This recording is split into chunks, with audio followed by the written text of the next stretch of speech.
Hi, my name is Marc Fischer. I am one half of the group Temporary Services, one half of our publishing imprint Half Letter Press, and 100% of the ongoing project Public Collectors. And my collaborator Brett Bloom in Temporary Services and Half Letter Press is also going to record a video from his quarantine in Auburn, Indiana. And I'm in my basement in Chicago right now, which is where the magic, or at least the labor, happens. And first of all, I'm just very grateful to Printed Matter for this opportunity to talk about what I've been up to during the quarantine, what Temporary Services, Public Collectors have been up to. Our relationship with Printed Matter goes back practically to the beginning of Temporary Services in 1998, and they've really been there for pretty much the entirety of our practice since we started Half Letter Press in 2008, since Public Collectors began in 2007.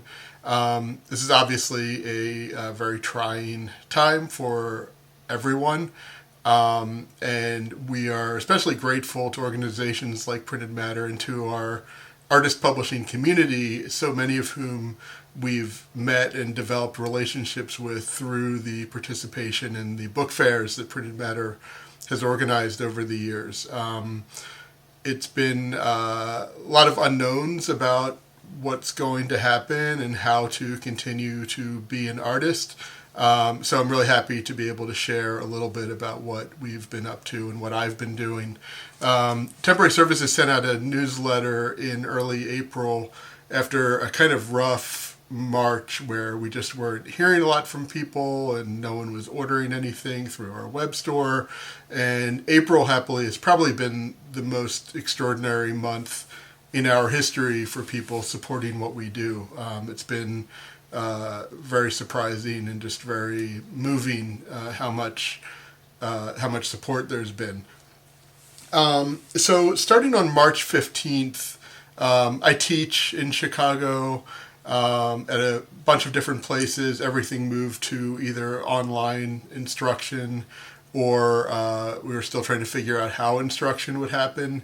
And so a lot of other projects I had been working on, a publishing series called Library Excavations, a project where I view courtroom proceedings in Chicago were things that were not possible to do anymore during the stay-at-home order once that started.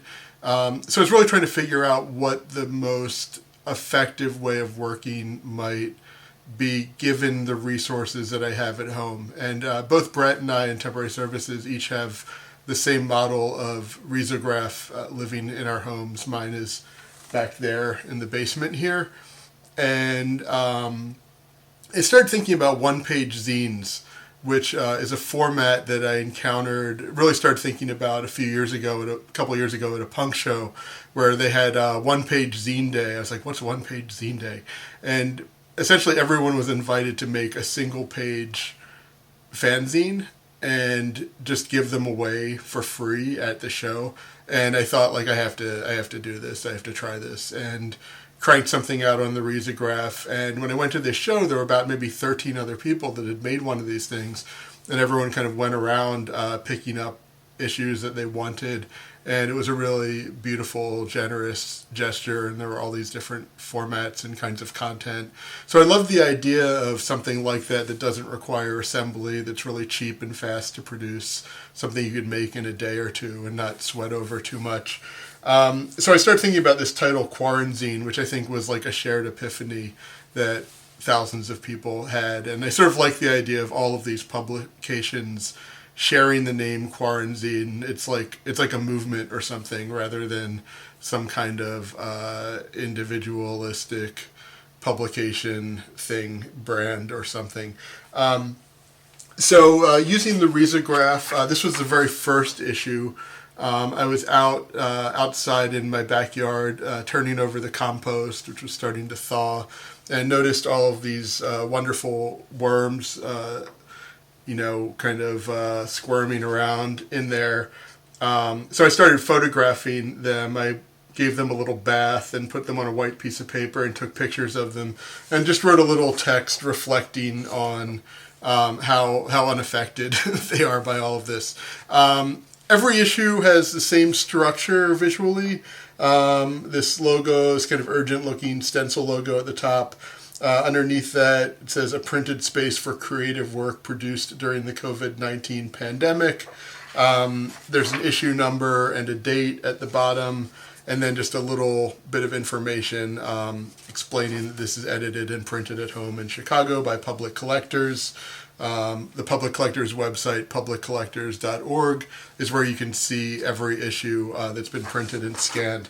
There are a lot of people who have been doing e-publications, which I think is great if you don't have the means to print. But for me, I really like the way printing reveals the limitations of what resources you have at hand, the things like ink color and paper choice, as decisions become real to me once the thing has actually been made.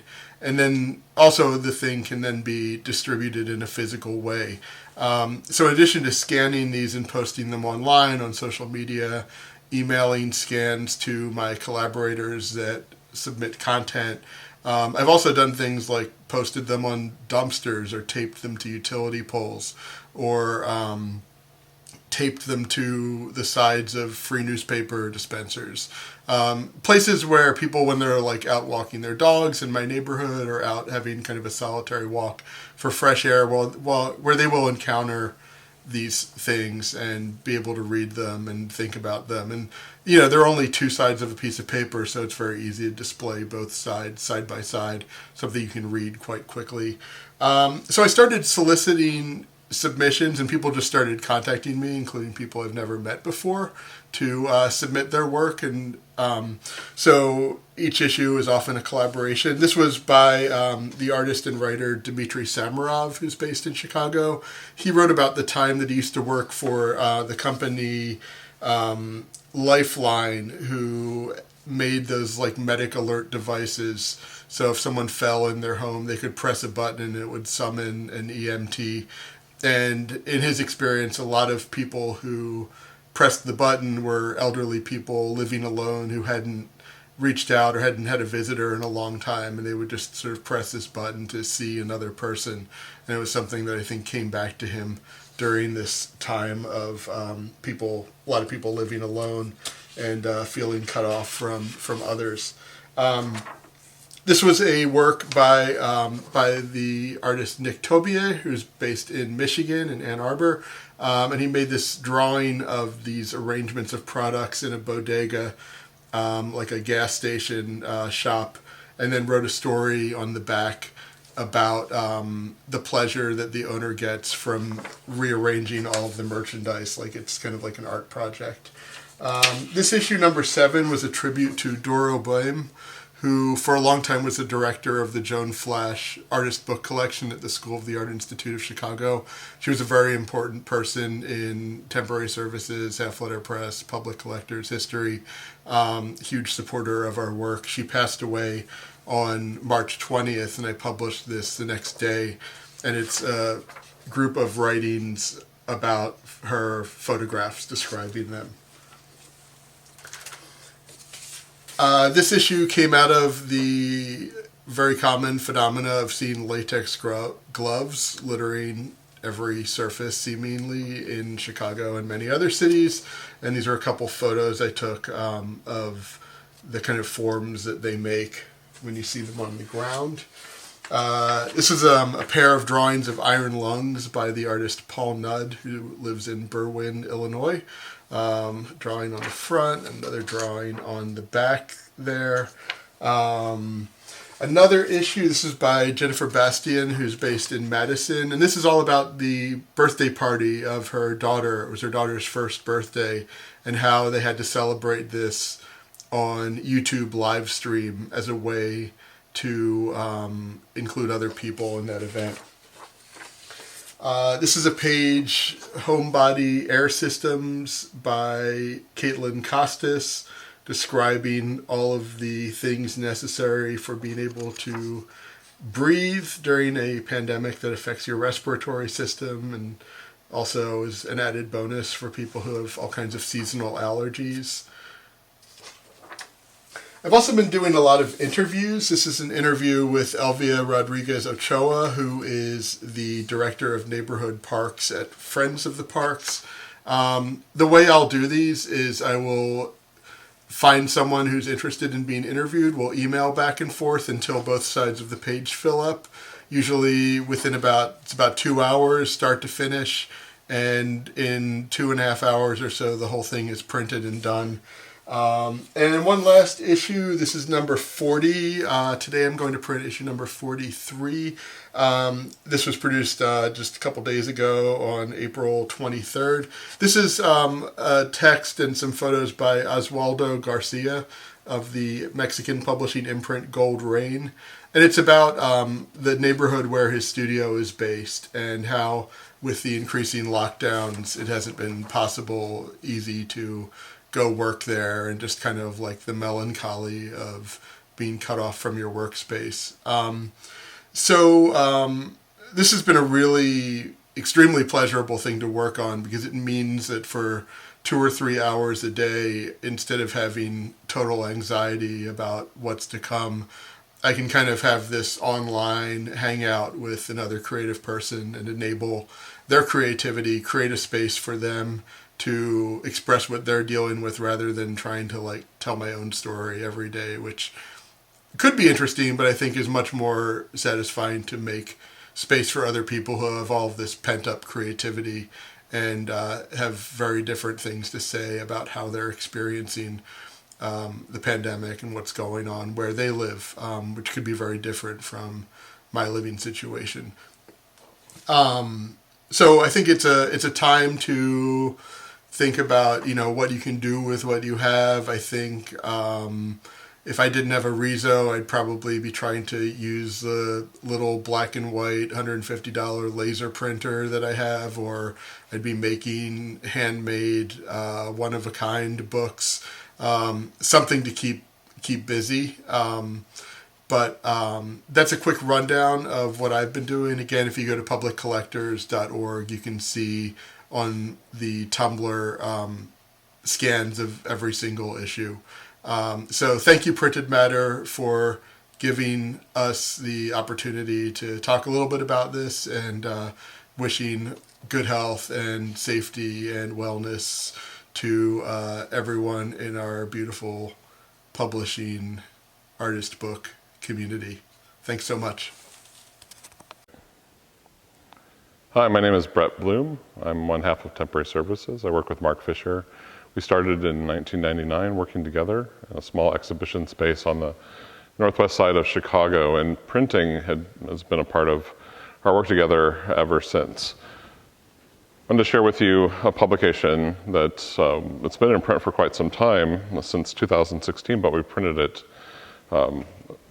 It's now on its 4th printing. We just reprinted it. It's a publication called Sonic Meditation. So this is the 4th printing of the publication.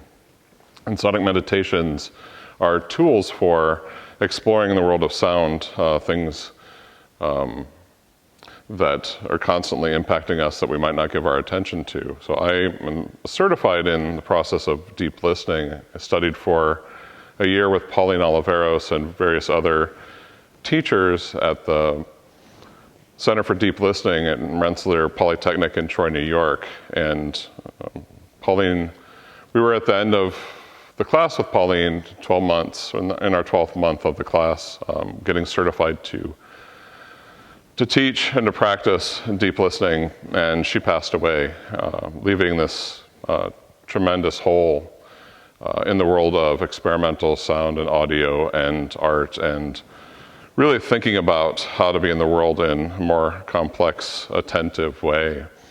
It was devastating to those of us who were her students. And so we made this publication to memorialize the time we had spent with her, not nearly enough time. She was always quite generous with us, answering our questions, however silly and uneducated they were. But she would always ask us, what is sounding? And she would end with always listening. We'd start a meeting, she'd ask us, what in your environment is making sound, what's producing sound? And then she'd implore us to keep listening as we left the class. So in 2008, Temporary Services, which was Mark, myself, and third collaborator, Salem Kalajulian, we began Half Letter Press as a way to create a circular economy for our publishing interests, to always provide an economy that could fuel whatever book projects we would want to do. And so we've been doing Half Letter Press work since then. So Mark and I have these two presses, and then as a sort of release valve for this collaboration that's been unfolding for over 20 years now, we have side projects that are creative outlets for things that don't fit with either the Temporary Services publishing or with Half Letter Press publishing. And Mark has already talked about his work with public collectors, and I've been doing a lot of work with on my own, taking some of the training through the deep listening training I got with Pauline Oliveros, to take that deep listening, to take sonic meditations, and to really reflect on ecological issues. And I've been doing my own press in relationship to that called Breakdown Press.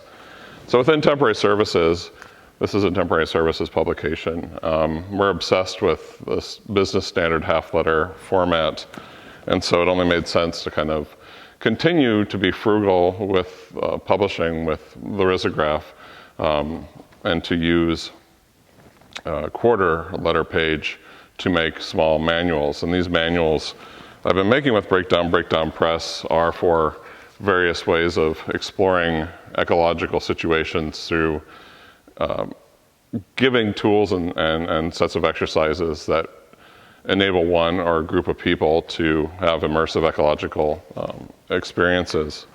But I wanted to share the latest book from Breakdown Press, and that is this publication, Reclaim Your Shit, Water Beyond Value. And I have two copies here. I didn't print them in two different colors on the risograph. This copy was printed at home in Indiana, print shop there, and this one was printed in the UK, in Leeds, at the Footprint Workers Collective. And the reason we did it this way, so this is, you can see it's slightly smaller format than half letter format, and it's also much smaller than the A5 format. So the thinking here is to make a publication that can easily be reproduced in a risograph print studio anywhere, and then distribution could happen directly from that place. These are very small, easy to make, affordable publications, and they cost sometimes 4 times as much as the cover price to ship other places in the world. So I was working with Sarah Poppy Jackson on this publication, Reclaim Your Shit, and she's based in Bristol, and it was very important that this publication get distribution in the UK very easily, very affordably, or was not really going to have a large audience. It would easily have distribution through Half Letter Press and our connections that we've been building for 20 years, a sort of social ecosystem of connections, of shops, of fairs, of peers, of various ways of getting our ideas out into the world. And so this was something I've been wanting to experiment with for a long time, working with peers in other countries to make a format that fits really easily within an A4 page or a half letter page. And so really like just the small variations in paper and color. This publication is about the history of human waste handling over thousands of years, and the more recent invention in Victorian times of flushing away our waste in fresh drinking water. Well, fresh drinking water is becoming ever more scarce as we become more and more in number, humans on the planet. It's becoming increasingly important that we not do things like waste our fresh water by putting our piss and shit in it. Let me read this quote from Wendell Berry that starts the publication out.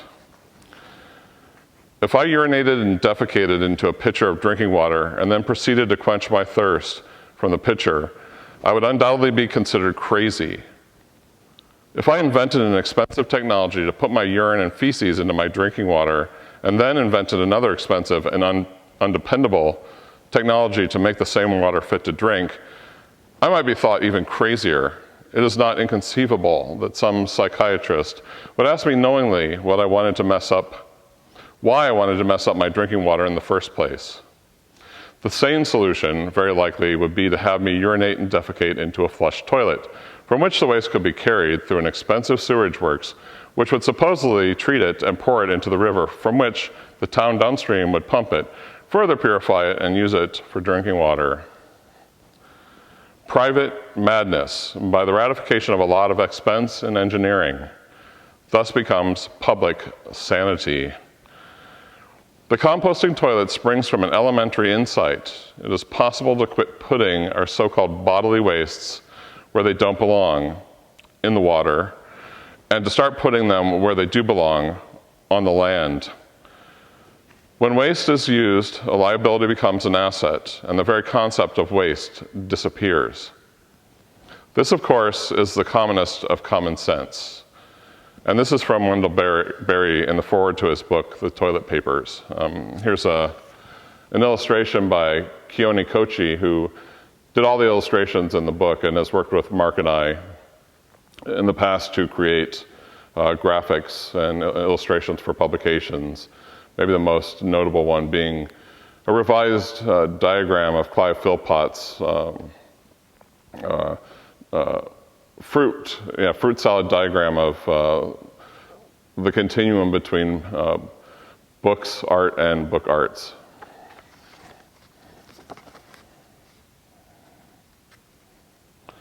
So I just wanted to share, I think, another image that seems very appropriate for these times with toilet paper hoarding, with the depletion of our natural resources and obsessive binge watching of all sorts of ridiculous television shows.